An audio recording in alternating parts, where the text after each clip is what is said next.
ડભોઈ તાલુકામાં કમકમાટી ભર્યો માર્ગ અકસ્માત કાર અને બાઇક વચ્ચે ટક્કર, એકનું ઘટના સ્થળે જ મોત. ડભોઈ તાલુકાના કનાયડા ગામડી બસ સ્ટેન્ડ નજીક એક ભયાનક માર્ગ અકસ્માતની ઘટના સામે આવી છે, જેમાં એક બાઇક ચાલકનું ગંભીર ઇજાઓને કારણે ઘટના સ્થળે જ કરુણ મોત નીપજ્યું છે.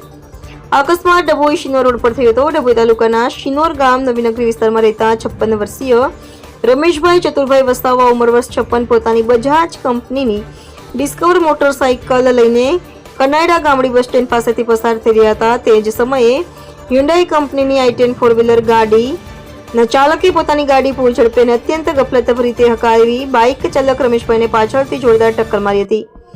ટક્કર એટલી પ્રચંડ હતી કે રમેશભાઈ રોડ પર પટકાયા હતા. ઘટના સ્થળે જ કરુણ મોત. આ ગમખ્વાર અકસ્માતના પગલે મોટરસાઇકલ ચાલક રમેશભાઈને માથાના જમણી બાજુના મોઢા પર અને શરીર તથા પગના ભાગે ગંભીર ઇજાઓ પહોંચી હતી. આ ઇજાઓ એટલી જીવલેણ હતી કે રમેશભાઈ વસાવાનું ઘટના સ્થળે જ કમકમાટી ભર્યું મૃત્યુ નીપજ્યું હતું.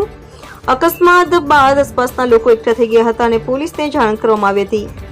પોલીસે તાત્કાલિક ઘટના સ્થળે પહોંચીને કાયદેસરની કાર્યવાહી હાથ ધરી હતી. પોલીસે ગુનો નોંધી કાર્યવાહી શરૂ કરી.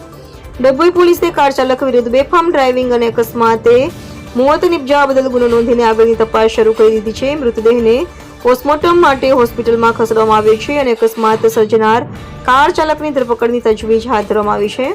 આ દુર્ઘટનાને કારણે શિનોર ગામના વસાવા પરિવારમાં શોકનું મોજું ફરી વળ્યું છે.